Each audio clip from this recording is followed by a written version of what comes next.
Today, in our times,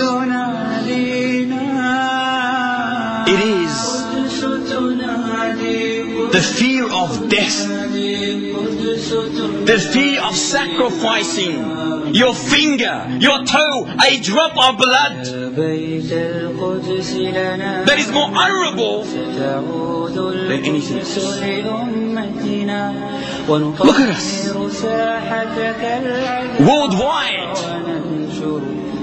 Look at our current affairs. Look at our situation. Look at the people around us. We are the most humiliated nation on the face of this earth. With no doubt. Why? Because martyrdom to us is not appealing. It's not as appealing to us as it was to those ancestors, the great warriors that passed us, who lived around the best creature that walked this earth, Muhammad ibn Abdullah sallallahu alayhi wa sallam. Open your eyes and look at the massacres. Those that occurred in Bosnia and Kosovo, in Burma, Indonesia, those that occurred in Kashmir and still occurring. Those that are occurring today in Afghanistan. Those that are occurring in Iraq and Palestine. Have we done anything about this? Are we able to do anything? We are not. Why are we not? Because our lifestyle is more precious to us than doing anything about it. Our brothers in Cuba, who are chained like dogs, tied like animals, placed in a 2.4, 1.8 cage, concrete base, tin roof, chicken wire for walls. They walk like this, they can't even move. Those orange shoots of theirs, shaved, humiliated, degraded. We are downtrodden, enslaved. Why? We are the most humiliated nation today.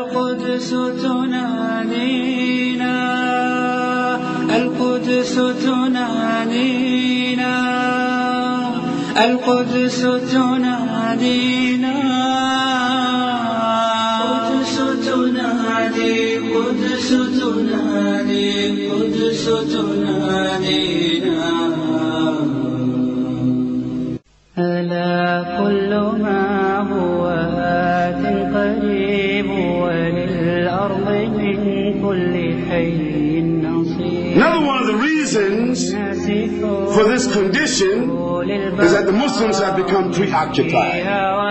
So the Prophet ﷺ said, a time will come when the nations of the world will invite themselves towards you, like a group of people that are hungry will invite themselves to a plate of food when it is placed in their midst. The companions of the Prophet ﷺ were surprised, and they asked him, will this because at that time we will be in the minority? There will only be a few of us? This is how they were thinking. He said, no. No, you will be at that time in the majority. You will be a great number. Are we a great number? Yes, we are. We hear the Muslims talking about, we hear the statistics, 1.4 billion Muslims, 1.4 billion wet matches. Nothing you can do with them except recycle them and produce more matches that you can strike over again when they're dry. Then the Prophet ﷺ, he went on to tell them why this condition would exist. He said, your enemies will have no respect and no fear of you. Is this the case today? Has not the United Nations, headed by the United States,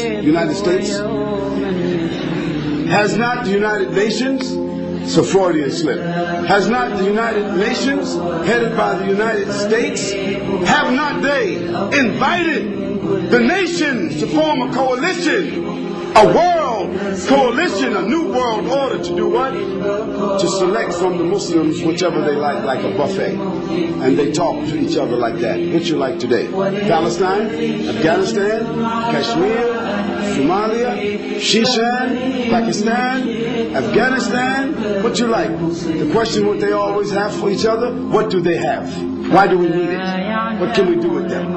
So the Prophet ﷺ mentioned, and they do this blatantly, without any consideration, no respect. They take and go and invade and rape and kill and massacre, do whatever they want to do. And then after that, they set up humanitarian foundations to invite us to their countries to live, give us citizenship, and give us safety, and make us democratic, make us feel real good, and make sure we never go back to those lands to change our conditions.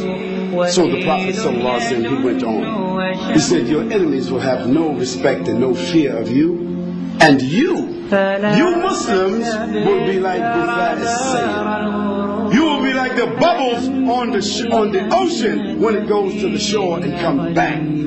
Bubbles, froth, foam, trash, scum, means that no substance. You will have no substance. And Allah subhanahu wa ta'ala will strike something in your heart called wahin. But these were Arabs. They didn't know what is meant by wahin. They asked him, Ya Rasulullah, what is that? He said to them, Hubb ad-dunya wa karahiyatul maut. Hubb ad-dunya means preoccupation, attachment, inordinate, attachment, preoccupation, involvement, being submerged in the dunya. Means hating death, but it means more than that. It means not wanting even to be wounded, not even wanting to be disturbed, not even wanting to be bothered. If it's going to lead to something like injury, then maybe death. That means they have given up the idea of jihad. Preoccupation.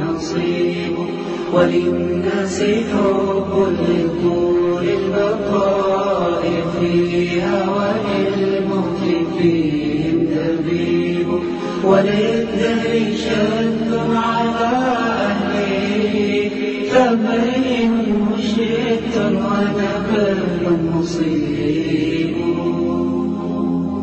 وكم من أناس رأيناهم فانوا فلم يبق منهم غريب وصاروا إلى حفرة تحتوي ويسلم فيها الحبيب المرأة تعجبه نفسه فأعجب والأمر عندي عجيب وما هو إلا على نفسه فيرى